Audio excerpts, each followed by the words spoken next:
Hey guys, in this video, I'm gonna be going to 3 of my favorite FPV flying locations to tell you guys how FPV affects your brain. This video is sponsored by PCBWay. More on them later.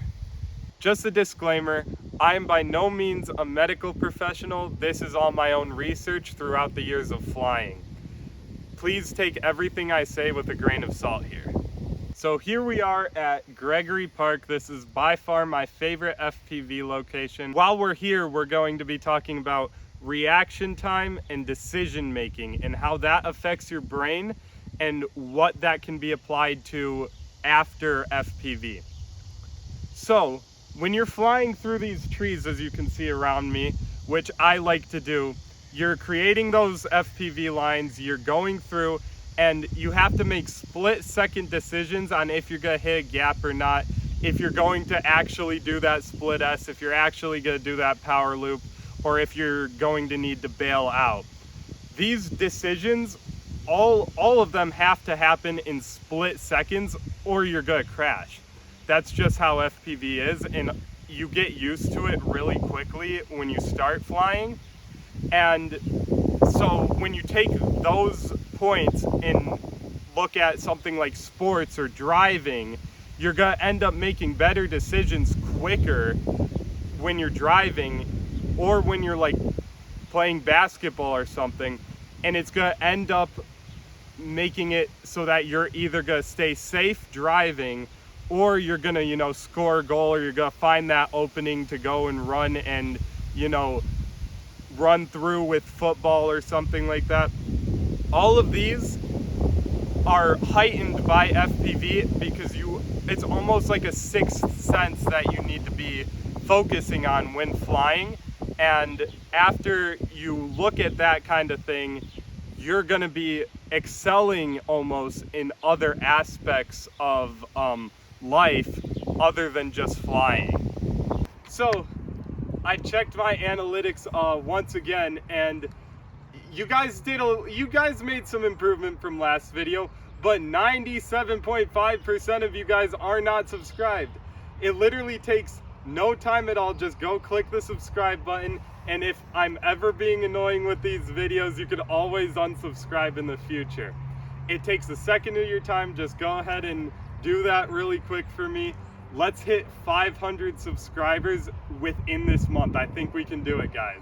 Here we are at our second location. I've gotten amazing clips out there that are on my YouTube channel, and you should go check those out really quick. And here I will be talking about depth perception and spatial awareness, which is super important for flying over rivers. And I actually never knew that there was a pond back at that location that I didn't see until I flew over it. FPV actually boosts your spatial awareness, and you are able to get more info and be more aware of where you're flying at. Most people like to fly 1 or 2 packs prior to flying a new location just to get a sense of how that location is.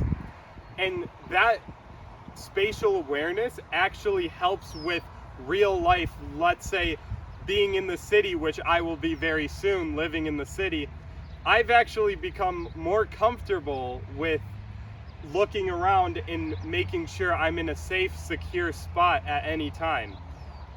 And knowing your surroundings is something that FPV really helps with, that can take you and even save you later on in your life. It is very useful. And now, when you fly over water, you have to have it's almost a different depth perception than you'd be used to.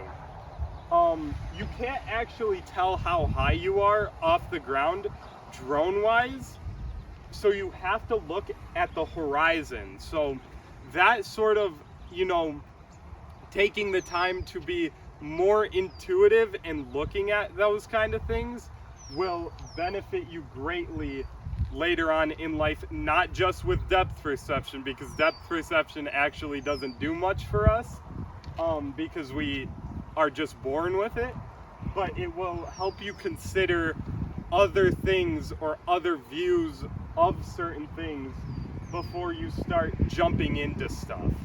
and it might even make you make better choices and cause better decision making, as we talked about earlier. This video has been sponsored by PCBWay. Now, I know most of you aren't just FPV enthusiasts, you're also hobbyists, and PCBWay is a great way of prototyping.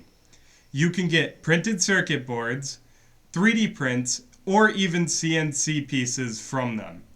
My favorite thing that they offer is, let's say you were to crash your drone and break an arm, you could get a custom CNC'd carbon fiber part from them for a very low price with quick shipping. Go check them out in the link in the description. So here we are at Frontier Park. This is actually where I learned how to fly FPV, and a lot of my friends have learned it as well.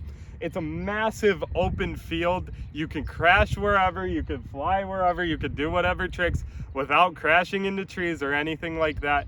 And here I'm going to be talking about troubleshooting your drone and the last pack effect, which is a fun one, and we'll get into that after we get done with the troubleshooting part.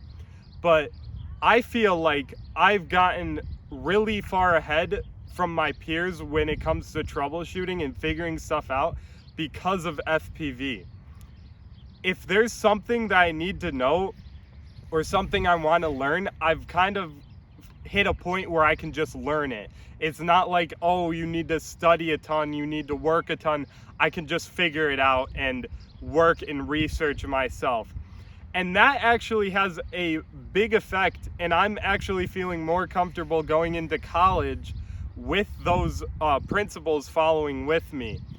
And that effect that troubleshooting has on your brain, when you can be the one that everybody goes to fix something or work something out or something of that nature, it actually feels really good. And you never feel like you're like a sitting rock or something. You feel like you can actually do stuff and you can actually learn stuff, and you never kind of get it in your head that something's too difficult.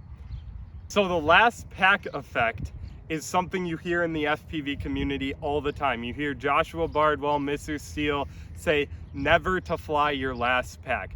And there's some truth to that, in actual brain functionality that goes into that. Now, let's say you flew your drone, and you've flown 7 out of 8 packs, and every single pack you've hit the most crazy tricks ever, and you've never crashed at all through those 7 packs.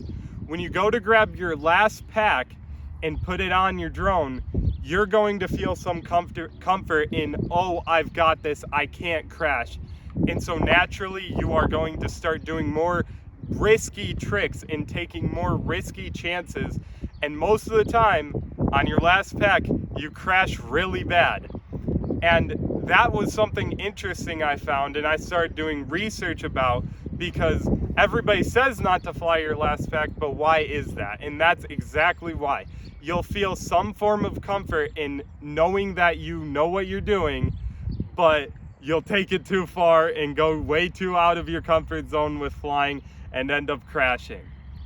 But other than that, FPV is really, really good for you and your overall mental health, and it can bring so many benefits to everyday stuff such as driving or sports or even music. Something like anything that requires brain cognition, you will actually excel at and be better at because of FPV.